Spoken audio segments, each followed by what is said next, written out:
السلام علیکم دوستوں، کیسے ہیں آپ؟ امید ہے خیریت سے ہوں گے۔ شراز ویسی نئے ویلاگ کے ساتھ این نیوز ایچ ڈی پہ آپ کے سامنے۔ ناظرین، آج وزیر اعظم نے ایک خصوصی اجلاس طلب کیا ہے جس میں چاروں صوبوں کے وزرائے اعلیٰ سمیت گلگت بلتستان کے وزیر اعلیٰ، آزاد کشمیر کے وزیر اعظم سمیت عسکری حکام کو بھی دعوت دی ہے، اور وفاقی کابینہ کے کئی اراکین جو ہیں وہ بھی آج کے خصوصی اجلاس میں انہوں نے شرکت کی۔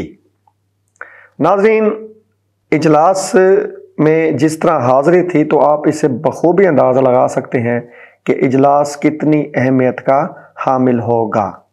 اس میں اس خصوصی اجلاس میں وزیر اعظم نے جو سیلابی آفت کا سامنا کرنا پڑا ہمارے ملک کو اور اس سیلابی صورتحال سے جو متاثر ہیں بہت زیادہ تعداد میں، ان کی بحالی کے لیے یعنی کہ اقدامات کا جائزہ لیا گیا۔ اس اجلاس میں جو افغانستان کے ساتھ ہمارے کشیدہ تعلقات ہیں ان کا جائزہ لیا گیا۔ اہم فیصلے کیے گئے کہ افغانستان کے ساتھ کس طرح ڈیل کرنا ہے۔ اس اجلاس کے بلانے کا مقصد عسکری اور سیاسی قیادت کو ایک پیج پہ لانا تھا، بھئی ان کے فیصلے میں بالکل توازن رہے، ان کے فیصلے میں کوئی تضاد نہ ہو، ایک مشترکہ فیصلہ سامنے آئے، کیونکہ یہ جتنے ایشوز تھے یہ بہت اہم تھے۔ گندم کا ایشو دیکھ لیں، گندم کی فصل کی بوائی شروع ہے، اور اس دفعہ وفاق کی کوشش ہے کہ تمام صوبوں کے ساتھ مل کر ایک مشترکہ حکمت عملی ترتیب دی جائے جو کسانوں کو نرخ دینے ہیں اس کے معاملے میں۔ جو فصل کا ٹارگٹ انہوں نے رکھا ہے کہ اس کو کس طرح اچیو کیا جائے اس کے بارے میں بڑے اہم یعنی کہ اقدامات کا جائزہ لیا گیا اور اہم فیصلے کیے گئے۔ لیکن ہوا کیا؟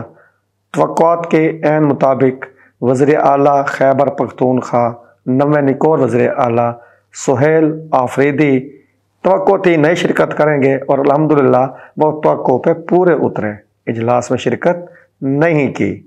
کہ مجھے آرڈر تھا کہ وفاقی کابینہ سے فاصلہ رکھنا، اوپر سے آرڈر تھا نا جی کپتان کا کہ وفاقی کابینہ سے فاصلہ رکھنا، لیکن موصوف نے فاصلہ کیا رکھنا، بائیکاٹ ہی کر دیا وفاقی کابینہ کے خصوصی اجلاس کا، جس میں پورے پاکستان کی ٹاپ قیادت شریک تھی۔ خیر، ان کی مرضی ہے۔ عمران خان صاحب بھی ایسے کرتے تھے۔ آپ کو یاد ہوگا ایوان میں قومی اسمبلی میں ایک خصوصی اجلاس بلایا گیا تھا، قومی سلامتی میں بڑی اہم میٹنگ تھی، اور عمران خان اسمبلی میں ہونے کے باوجود اس اجلاس میں نہیں آئے تھے، یہاں تک کہ جنرل باجوہ بھی ان کو منانے گئے، ان کو پیغام بھیجا، لیکن انہوں نے اجلاس میں شرکت نہیں کی کہ میں ان کے ساتھ نہیں بیٹھوں گا۔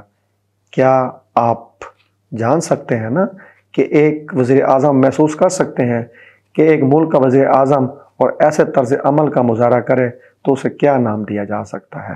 اور موصوف کے جو نامزد وزیر اعلیٰ ہیں سہیل آفریدی، انہوں نے توقعات کے مطابق وہی کردار ادا کیا جو کہ عمران خان کرتے آئے ہیں۔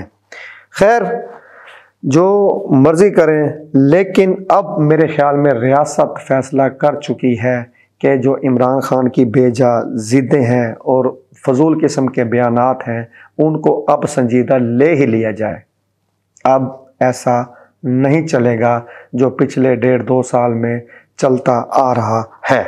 اس کی پہلی مثال آپ یہ دیکھیں کہ پنجاب گورنمنٹ نے جو کل صوبائی کابینہ کا خصوصی اجلاس ہوا محترمہ مریم نواز کی زیر صدارت، اس میں عمران خان کے خلاف پیکا ایکٹ کے تحت کارروائی کرنے کا فیصلہ کیا گیا۔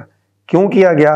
اتنا اہم عہدہ پہ رہنے والا سابق وزیر اعظم، ایک بڑی سیاسی جماعت کا سربراہ، جب اپنے بیان میں یہ کہے کہ 400 سے زیادہ لاشیں منظر عام پہ آئی ہیں کل عدم تنظیم کے دھرنے پہ جو کریک ڈاؤن ہوا اس کے بعد، لیکن اس بات کا ان کے پاس کوئی ثبوت نہیں تھا۔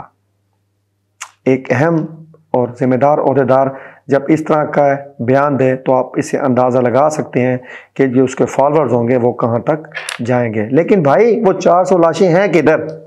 اس پہ موصوف کوئی وضاحت نہیں دیں گے۔ بالآخر حکومت پنجاب نے ان کے خلاف